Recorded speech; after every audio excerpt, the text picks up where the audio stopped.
With your first news at 6 Sports, here's Luke Campbell. 8 teams remain in the state volleyball tournament. Tonight, it comes to a head with 4 teams advancing to the state championship in the Fargo Dome. And we start with an all-west battle in Class A. Legacy leading Century early in the first set. Sylvia Taylor firing one from a long way out, lands just inside of the line, and that would cut into that Legacy lead. But the Sabres not going down without a fight.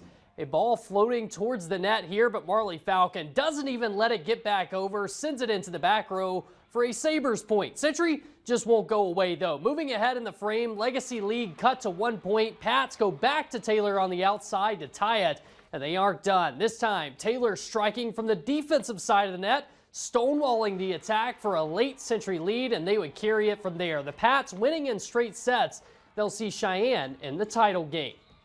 Well, for the first time since 2004, Dickinson State football will host a home playoff game this weekend. It's a fitting end for the final season in the NSAA as the Blue Hawks cap a streak of 10 straight conference titles. Ben Dacu has more on this weekend's matchup.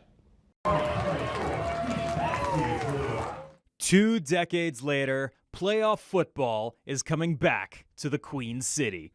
I think for our university, for our community, for our players, it's just exciting for us to be back home. It's been well deserved, and you know we've lived like 15 or 16 straight road playoff games that we played, and I think people understand the toll of always being on the road that's going to take, because it's not like you're driving a few hours. You know, in some cases it's a 12 or 13-hour bus drive over 2 days, and unfamiliar things with logistics and all that. It will be the Kansas Wesleyan Coyotes making the 11.5-hour drive to meet the Blue Hawks on Saturday afternoon. So the coaches were here well into the night on Monday morning, breaking down the film, and it's always hard because you're seeing a different opponent that's not familiar, but you're also seeing a lot of things that maybe are some of the same concepts with some of the other teams that they run. The Blue Hawks last played Kansas Wesleyan in the NAIA quarterfinals back in 2018. And they beat us in a close game, so you know we know they have a lot of ability and have a lot of speed, and you know, and their skill guys are very good. So it'll be good to have them come this way this time. Kickoff is tomorrow at 2 p.m. Central. For your news leader, I'm Ben Dacu.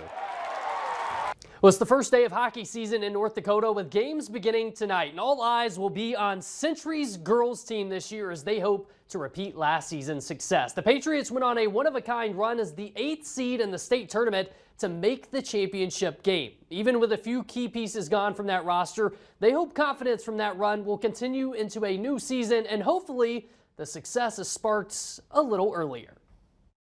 I would say one of the biggest things that we've been talking about is consistency.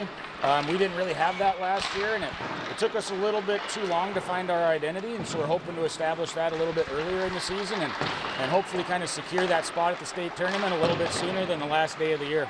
It almost gives me like a little bit of pressure, and I mean we got a really great group up this year. We lost a few good seniors, but I think it kind of shows us what we're capable of and where we can go from there. And I think especially us returners can kind of take that momentum from the championship and kind of like lead us forward for like even better year.